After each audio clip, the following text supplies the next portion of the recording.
Hello everyone. Today I'm going to talk about another product from Microsoft called Foundry Local. Now, what is Foundry Local? Well, we know that there is a Microsoft Azure Foundry in the cloud that it allows you to govern your models, to make agents, to do other things that are related to GenAI. Now, what is Foundry Local? Well, Foundry Local is a version of Azure AI Foundry that allows you to download and run the models on your local computer. Uh, you can see here it's an AI inference solution that provides performance, privacy, customization, and cost benefits, which means that you can run the models on your local disconnected. You don't incur any prices. You just download the model, work with it, and then later, when your solution goes to production, you just go to production. Or otherwise, there is an option that you download the model, you allow outside access to your Foundry local model, and then it just served through a local machine. Now, this looks very similar to, for example, other solutions like Llama or Hugging Face.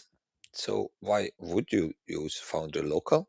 Well, one of the reasons that I was thinking about was that it is formally promoted by Microsoft. So for the enterprises that may not be open to open source solutions like Llama or Hugging Face, Foundry Local is a stable and Microsoft supported solution that provides similar features.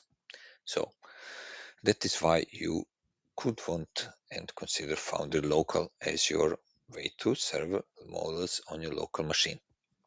Now, Foundry Local is reasonably easy to get started with. For example, I have macOS, and these are just 2 commands that I need to run to install Foundry Local. Easy and nice. But then you also need to download a model. You can also run the model, but you first need to download it.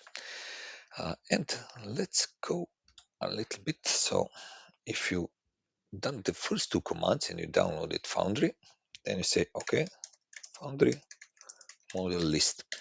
This is now a command that will give you a list of all the available models in the Foundry.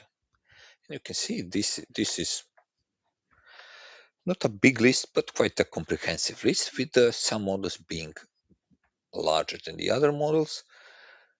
So it may take some time to download the models to your local machine, but it's just how it is. All these models come into 2 variants, one that is optimized for the GPU and one that is optimized for the CPU. So if you don't have a GPU based machine, you can just use the CPU model. You can see, well, except the GPT-20B, because that one is only CPU. These models have different licenses, but that's not the point of today's discussion. Then may say, well, actually, I don't want these models, I want some other models that are not in the list. Well, what you can do, and you can see here an option in the link that I will actually share, you can compile Hugging Face models to run on Foundry Local. So Hugging Face is a site with thousands of models. So you can compile them and make them run on your Foundry Local. So for example, if you have a model that is called Llama 3.2 1B instruct, for example, you can compile it and then make it work in your Azure Foundry Local. Okay, another interesting command is Foundry cache list. So what this command does, it lists all the models that are cached or downloaded to this device. So you see I have a few models already downloaded and running. Okay, then let's go further. let's see how you can actually access these models. Now I prefer Python, so I have here a Python setup where I actually, okay, let me go just a step back. So in here, in the site of the Azure AI Foundry, you do have, for example, a Python example, how to run the basic model, how to make it, use the tooling.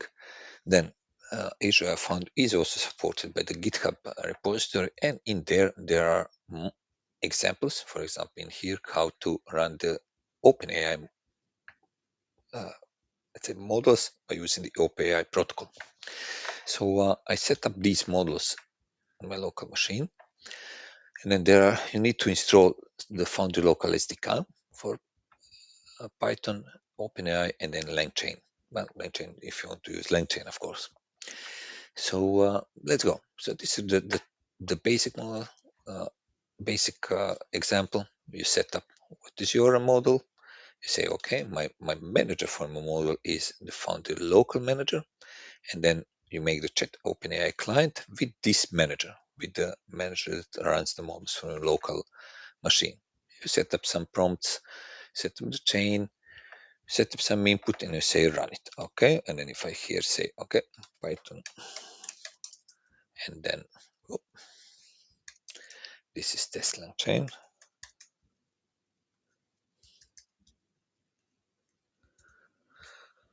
Now model is downloaded, and the Foundry is now.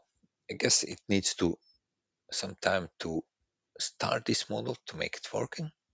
And now here it is. So it's translated from English to French. The input is I love to code.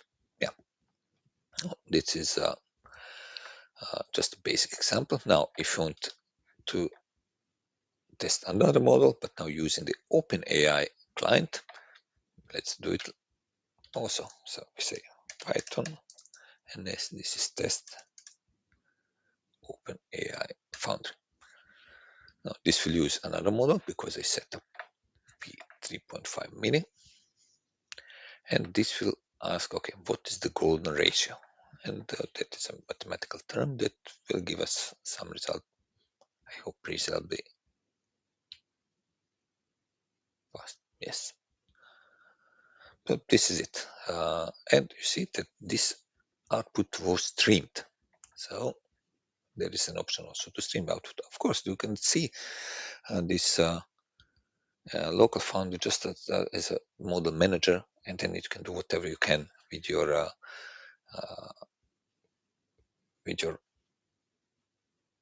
framework that you access the models. And now let's see how the tool calling works. So the tool calling, again, big model, then tools. Now this is a bad example, but we'll maybe do something about it. So there is a tools, a list of tools, and JSON describing the tools. And then in here, there is the definition of the tools. So this class actually both serves the tools and then uses the tools. And then if I say, okay, Python, and then tool calling, this now will again this will use the big model. This uses the model Quen 2.5 with 10 billion parameters, and then it will just use these tools, and these tools just get current value. Actually, they are not getting the current value; they're just something that exemplifies how the tools are being called. Now, because this is a big model, it takes some time before the first results are coming, and then in here are the results. And then, for example, it says the guy is sunny with a high. Actually, this is what the tool will say. The weather sheet in this sheet is sunny with a high. So this is what the tool says. Very easy. Like normally you would call, for example, AccuWeather or some other tool for this purpose. So yeah, these are the basics of Azure AI Foundry. Now, let us do some re-engineering of this class. I don't like it. I don't like the tools being in the same class as the calling. So I will say, okay, I will now run the ChatGPT, and I will make it. I will run and cloud sonnet 4.5 agent, and I make it refactor this class. Factor clear class so that it is split into two. One that has the tools, that serves the tools,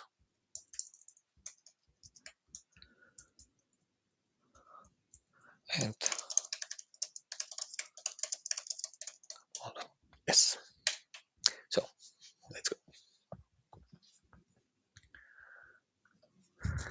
Yeah, because right now this is just a big class that is very hard to follow what's going on. So we'll wait a little bit. Okay, so the